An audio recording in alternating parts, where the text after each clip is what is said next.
Shalom Bapak Ibu sekalian terkasih. Mana suaranya, mana semangatnya? Halo, Bapak, Ibu-ibu semuanya. Mari kita Selamat pagi. bersemangat pagi. Yes. Oke, yang bersemangat dan bersuka cita, kasih jempolnya dulu sama-sama ke arahkan kamera. Yang bisa buka kamera bagi senyum bahagianya supaya orang lain juga turut berbahagia. Amin. Katakan, Amin. sama-sama Bapak Ibu, aku punya Tuhan yang Luar biasa. Baik, sangat baik, teramat baik, selalu baik, selamanya baik.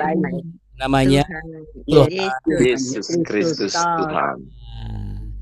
Harus taruh di hati kita supaya kita tidak boleh lupa. Oke, yang mengasihi Yesus, mari sama-sama kita sepakat memuji menyembah Tuhan. Kita satu di dalam doa. Kita berdoa ya. Haleluya, kita berdoa. Kami bersyukur dan berterima kasih. Kami dapat memuji dan menyembah dan membesarkan nama-Mu ya Bapa. Segala kemuliaan hanya bagi Engkau ya Tuhan Yesus kami yang hidup, Juru Selamat kami yang mulia. Terima kasih Tuhan untuk setiap anugerah dalam kehidupan kami. Bapa kami yang ada di dalam sorga, dikuduskanlah nama-Mu, datanglah kerajaan-Mu, dan jadilah kehendak-Mu di bumi seperti di surga.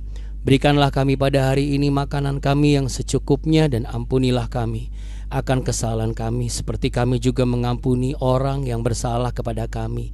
Dan janganlah membawa kami ke dalam pencobaan, tapi lepaskanlah kami daripada yang jahat. Karena Engkaulah yang mempunyai kerajaan dan kuasa dan kemuliaan kekal sampai selama-lamanya. Kami berserah penuh hanya kepadamu ya Tuhan Allah kami yang hidup. Dan hanya kami andalkan Engkau, Engkaulah sumber damai sejahtera bagi kehidupan kami orang yang percaya. Haleluya. Mari sama-sama katakan amin Bapak Ibu sekalian di tempat kita masing-masing. Puji Tuhan. Wah. Baik Bapak Ibu yang terkasih, kita mau jelang satu pujian yang pastinya pujian ini saya yakin Anda semua bisa untuk menyanyikannya ya Saudara. Jadi Abu Narindu ketika ditampilkan liriknya, Bapak Ibu semuanya menghadap ke kamera dan semuanya memuji menyembah Tuhan.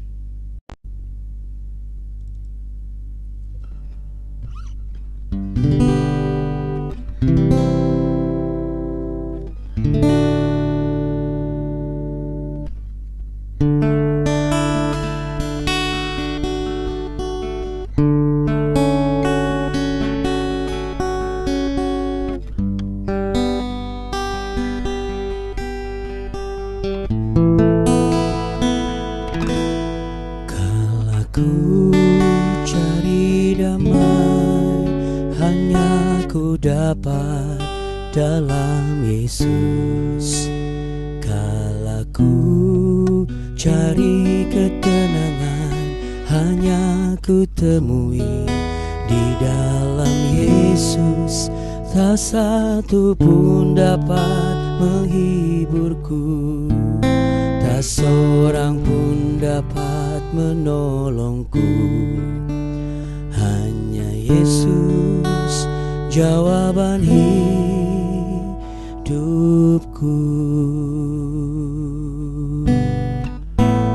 Kala ku cari damai, hanya ku dapat dalam Yesus. Kala ku cari ketenangan, hanya ku temui di dalam Yesus.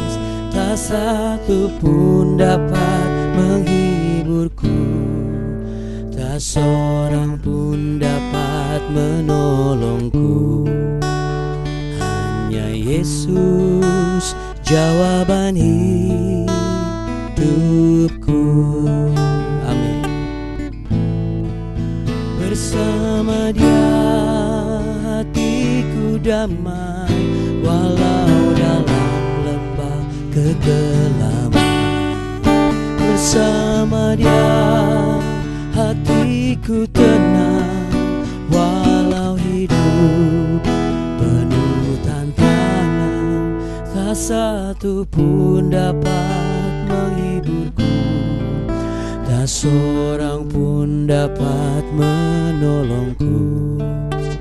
Hanya Yesus jawaban hidupku.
Satu pun dapat menghiburku, tak seorang pun dapat menolongku. Hanya Yesus jawaban hidupku.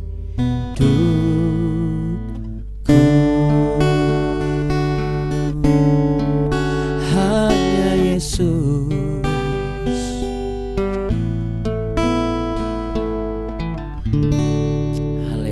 Terima kasih Tuhan. Mari yang sepakat sama-sama katakan amin.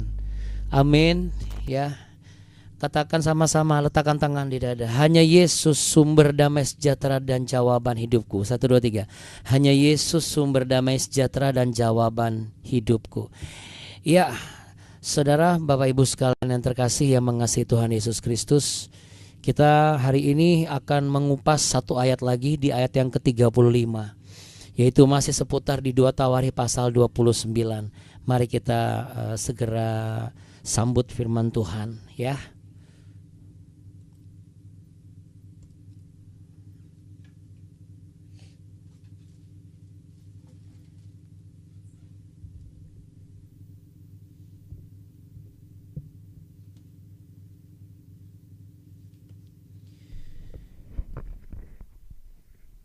Kalau kemarin kita sudah bahas di ayat 34, sudah ditayang ulang di YouTube BW.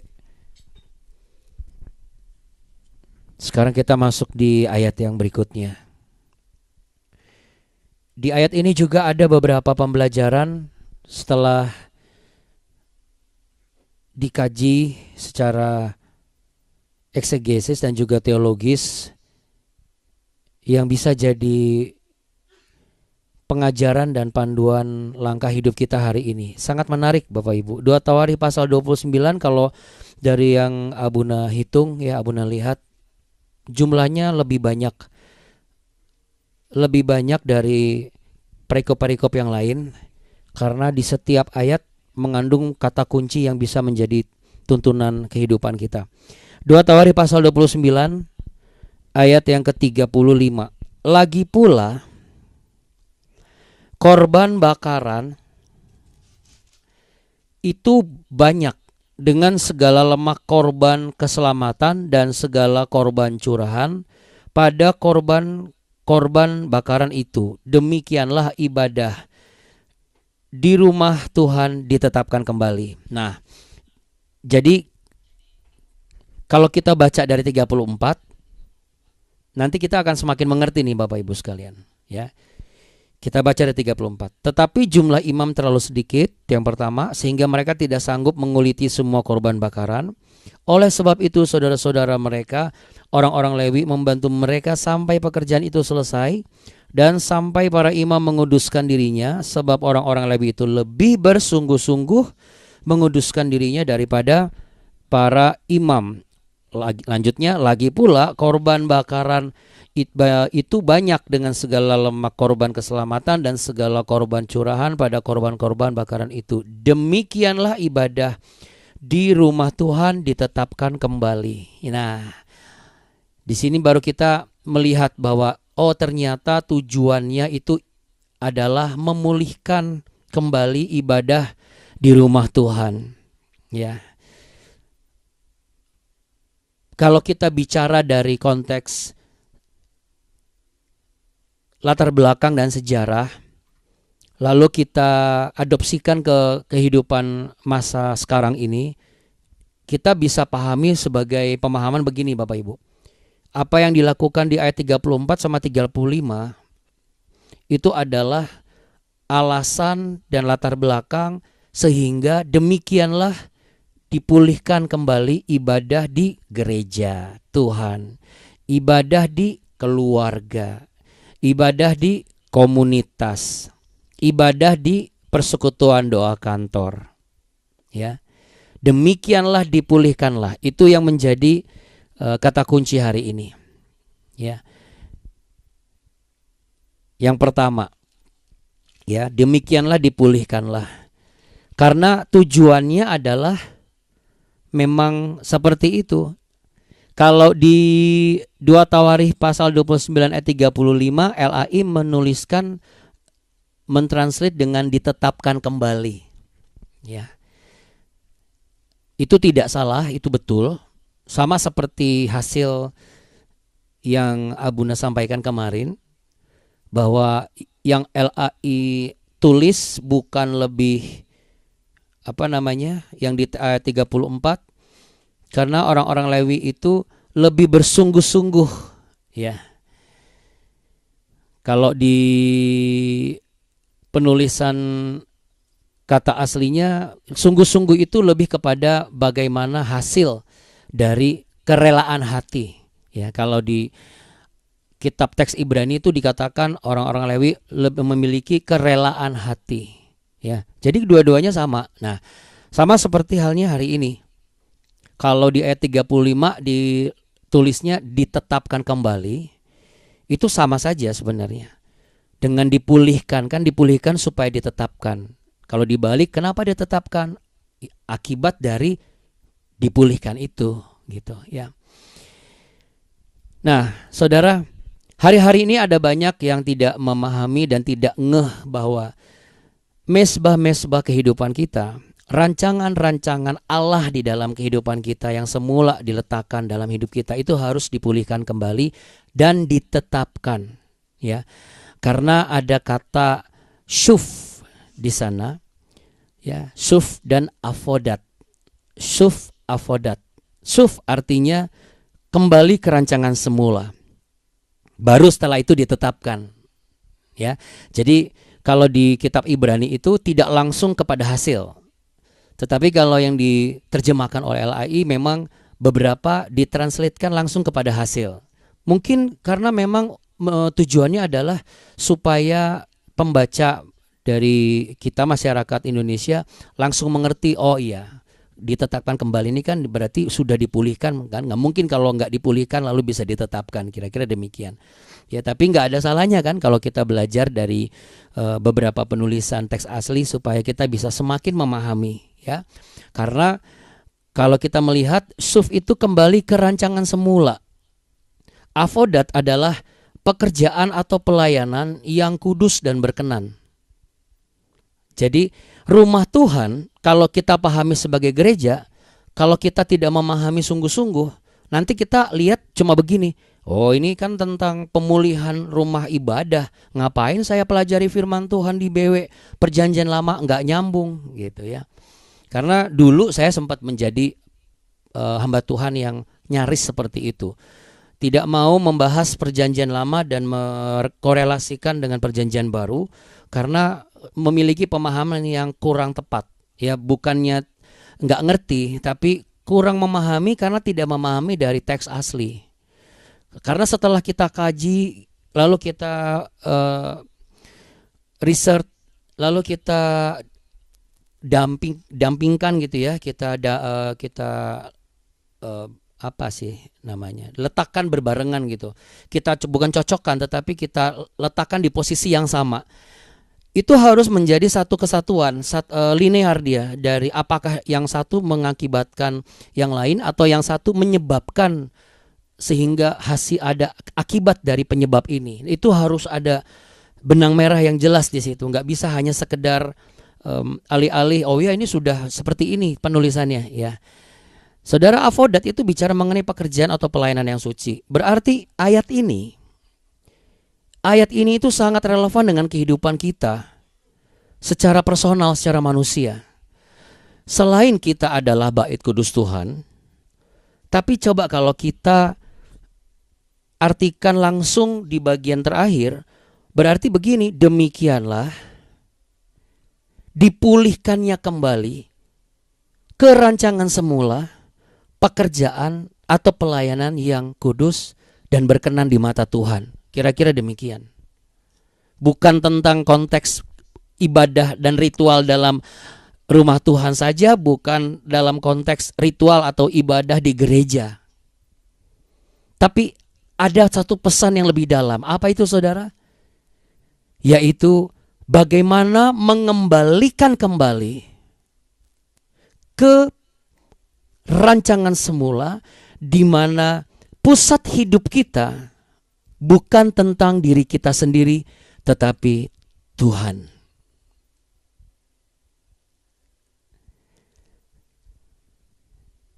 Masih gak Tuhan itu di prioritas waktu kita? Ini kalau kita aplikasikan dari kehidupan kita sekarang ini. Yang namanya prioritas, saudara, itu adalah pusat, sumber, poin pertama, startnya di situ. Itu pusat. Masih enggak Tuhan itu menjadi pusat dari segala elemen kehidupan kita, prioritas di waktu kita. Makanya BW mengambil waktu jam 4:30, berharap di 4:30 tidak terlalu berlebihan dan juga tidak terlalu kesiangan untuk yang ada di Indonesia Timur, supaya kita tidak sembarangan untuk meletakkan prioritas waktu di dalam Tuhan. Siapa yang benar-benar rindu mengalami pemulihan sesungguhnya? Boleh angkat tangannya, taruh tangan di dada.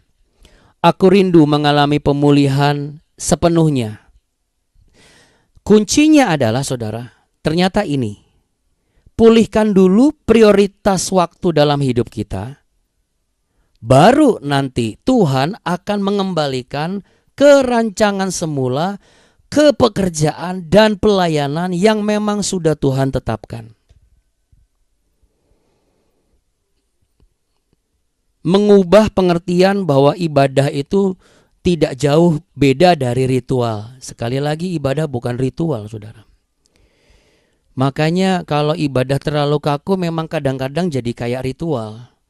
Sehingga itu mudah sekali untuk dipahami sebagai saudara sepupunya ritual dari kepercayaan di luar daripada Tuhan. Kenapa? Karena harus melakukan ini, terlalu banyak harus ini itu dan lain sebagainya.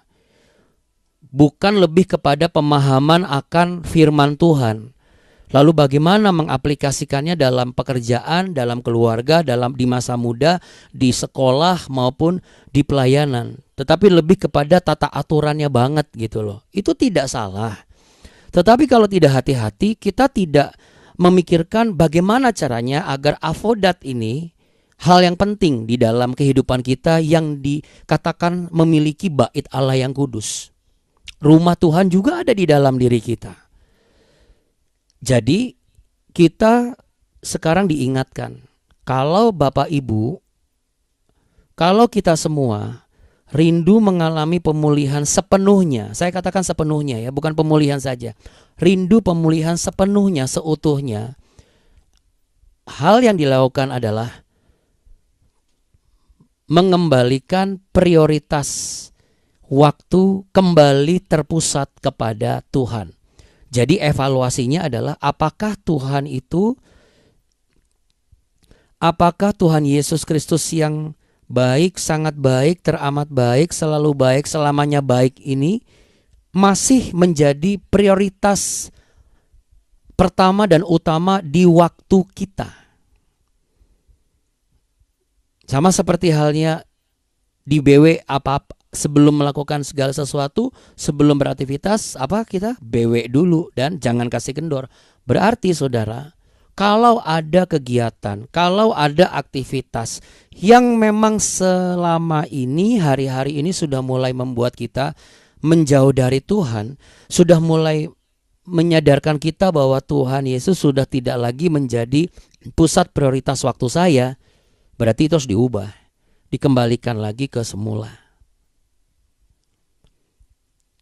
Karena di era digital ini tantangannya luar biasa, Bapak Ibu.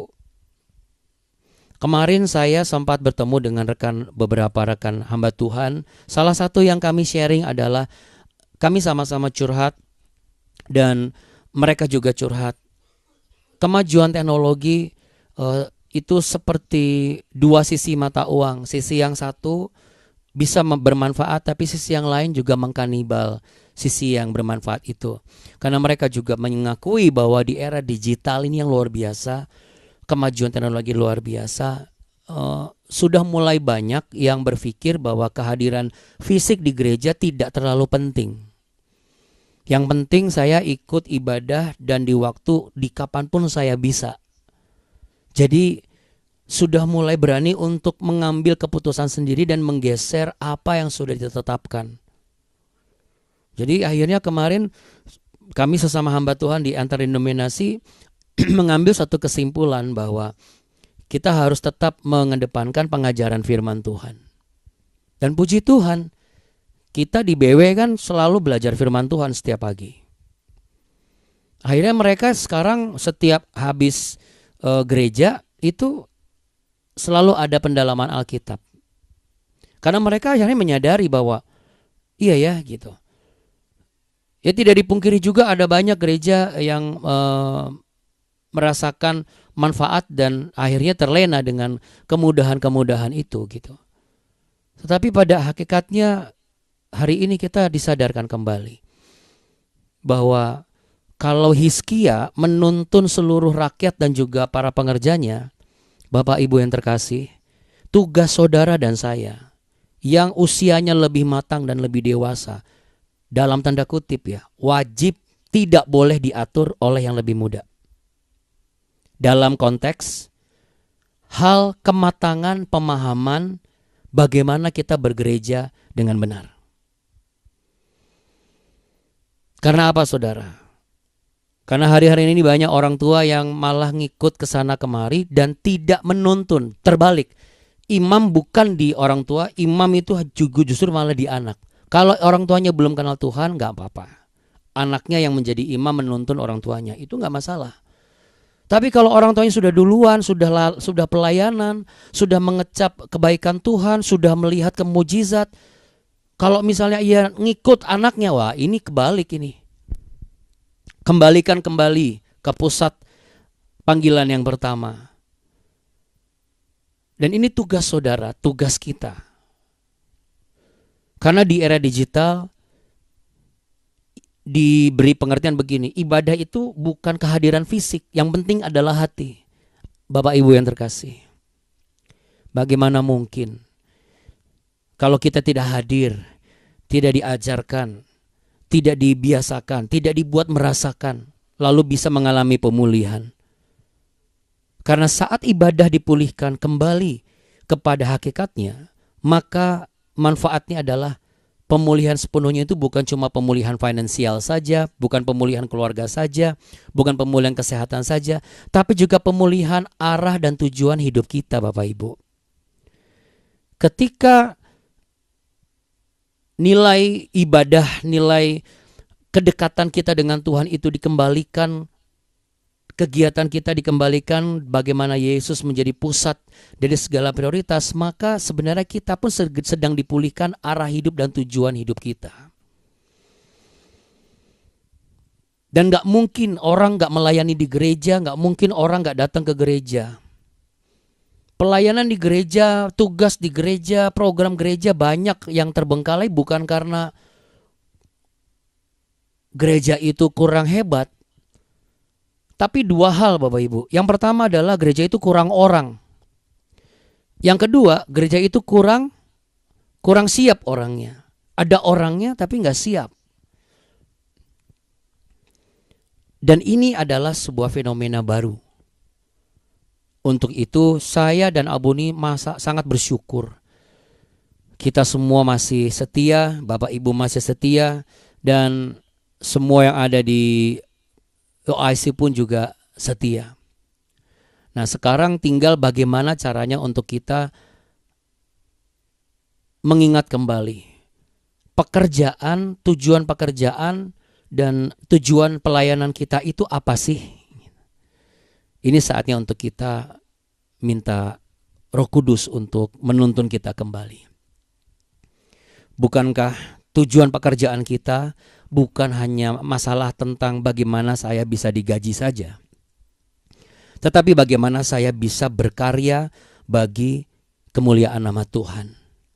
Tujuan pelayanan kita bukan hanya tentang bagaimana supaya saya bisa terlihat ada pertumbuhan, tetapi bagaimana supaya kita juga bisa benar-benar berani untuk mempersembahkan persembahan yang terbaik dan berkenan bagi Tuhan yang telah memberkati kehidupan ini sebelum saya mengambil keputusan untuk melayani. Jadi tidak berkurang prinsip dan juga semangatnya. Yang satu tidak dikanibal. Itulah gunanya. Lagi pula Bapak Ibu yang terkasih, dengan kita datang dalam gereja, kita datang di komunitas seperti ini, kita akan semakin dikuatkan. Karena apa? Karena ngelihat senyum orang lain itu bisa bikin kita semangat. Coba kita kasih senyum semua. Coba dekatkan semua wajahnya ke kamera. Semua pasti wajahnya langsung membesar semua ya. Nah, langsung senyum 1, 2, 3. Tuh, katakan haleluya. Haleluya. Tepuk tangan dulu dong buat Allah kita yang heranan luar biasa. Ya, aduh, puji Tuhan. Amin saudara. Ayo mari kita jadikan kembali Tuhan Yesus sebagai pusat prioritas waktu kita. Letakkan tangan di dada, ikuti apa yang saya katakan. 1, 2, 3. Mulai saat ini aku mau bertekad untuk kembali kepada rancangan Tuhan yang semula, menjadikan Engkau ya Tuhan Yesus prioritas utama dalam waktu di hidupku. Tuhan, Engkau mendengar seruan umat-Mu pada pagi hari ini. Hamba percaya Tuhan, setiap yang memperkatakan dengan sungguh-sungguh dan kerelaan hati adalah mereka yang akan mengalami pemulihan sepenuhnya. Kami percaya Tuhan, arah hidup kami sedang dalam pemulihan. Tujuan hidup kami sedang dipulihkan. Semua elemen kehidupan kami dipulihkan, keuangan kami dipulihkan, kesehatan kami dipulihkan, rumah tangga kami dipulihkan, keluarga besar kami dipulihkan, pekerjaan kami dipulihkan, pelayanan kami dipulihkan, gereja kami dipulihkan, sampai kepada tempat di mana kami tinggal dipulihkan, kota kami tempat tinggal dipulihkan, provinsi kami dipulihkan, Sabang sampai Merauke, negara ini Indonesia dipulihkan. Kami percaya ya Tuhan, dan kami rindu pemulihan sepenuhnya terjadi dari mulai pemerintah pusat hingga kepada kami sebagai rakyat di negara ini. Kami bersyukur dan berterima kasih untuk pesan-Mu yang luar biasa hari ini. Kami berdoa untuk anak-anak dan cucu-cucu kami yang hari ini mungkin ada ujian. Salah satunya seperti Kak Alden yang akan ujian hari ini. Kiranya Tuhan akan memberikan hikmat, kepintaran, kecerdasan, dan juga keberhasilan dalam menyelesaikan soal-soal ujian. Dan Tuhan yang menyempurnakan nilai hasil dari usaha dan jeripayahnya dalam belajar. Juga Engkau membuat berhasil setiap anak cucu yang Engkau kasihi di keluarga besar BW ini, agar menjadi anak cucu kami menjadi keturunan masa depan yang diberkati oleh Tuhan, generasi emas bagi bangsa negara kami yang tercinta Indonesia. Terima kasih Tuhan Yesus untuk kasih setia-Mu. Terima kasih untuk orang tua kami yang masih Tuhan kasih sehat, semangat, penuh sukacita dan kekuatan. Terima kasih untuk pendamping hidup yang Tuhan masih berikan kesempatan mendampingi kami. Dan terima kasih untuk setiap hal yang telah Tuhan torehkan dalam hidup kami. Semua campur tangan Tuhan membuat kami kagum dan kami akui Engkaulah satu-satunya pengharapan, satu-satunya juru selamat, satu-satunya sumber kekuatan dan sumber berkat. Untuk itu kami semua percaya ketika kami membuka hati, membuka tangan kami, hati kami dan tujuan kami terarah kepada tahta kasih karunia Tuhan, maka kami menerima berkat-berkat daripadamu. Bapak, Ibu, dan juga saudara sekalian, terimalah kasih setia, anugerah, berkat, damai sejahtera yang dilimpahkan kepadamu dan disematkan dalam hidupmu, di dalam persekutuan kita yang manis, dalam tuntunan Roh Kudus, pertumbuhan iman kita dalam firman Tuhan, dan dalam kasih setia Tuhan kita Yesus Kristus. Tuhan memberkatimu berlimpah-limpah. Tuhan menyinarimu dengan wajahnya dan memberimu kasih karunia. Tuhan menghadapkan wajahnya kepadamu untuk memberimu kekuatan yang baru, damai sejahtera, dan kepercayaan penuh agar pemulihan sepenuhnya terjadi atas kehidupan kita. Ketika ibadah kita dipulihkan, gereja kita dipulihkan, rumah tangga kita dipulihkan, maka arah hidup dan tujuan kehidupan kita sedang dipulihkan, yaitu kembali menjadikan Tuhan Yesus sebagai prioritas, pusat prioritas waktu kehidupan kita dalam segala elemen kehidupan kita. Dalam nama Tuhan Yesus Kristus, mari yang percaya dan sepakat dan semangat sama-sama katakan amin. Amin, Bapak Ibu. Katakan Amin. Tuhan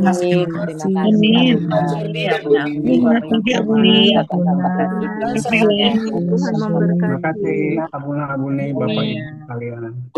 Terima kasih Abuna, Abuni, Bapak Ibu semua. Bu Vivi, Nathan sehat? Pak Jordi? Sehat ya? Puji Tuhan ya. Pak Musa ya, Bu Siti sehat? Semuanya sehat? Puji Tuhan. Puji Tuhan, sehat Abuna. Puji Tuhan. Talia sehat? Puji Tuhan ya. Haleluya. Abuna, Ya, tanya, ada nih udah kirim itu, udah Abuna belum ada balasan untuk dia. Dia nunggu. oh iya, memang karena saya baru pulang dari luar kota. Rencana hari ini, Bu. Nanti japri aja ke saya ya, Bu ya. Ya, makasih ya Abuna. Sama-sama Ibu. Oke, Abuna. selamat bekerja dan selamat beraktivitas ya. Tuhan Yesus memberkati. Kak Aldan selamat ujian, Tuhan memberkati selalu. Amin. Amin. Terima kasih ya Bunda Buni. Salam untuk Pak Ogi, jangan kasih kendor, ditunggu Pak Ogi kehadirannya dan suaranya yang menggelegar dan mempesona. Tuhan memberkati Bapak Ibu sekalian. Iya. Salam buat Kak Alvira kalau pas kontak. Bye, Tuhan berkati. Shalom. Dadah. Halo. Terima kasih.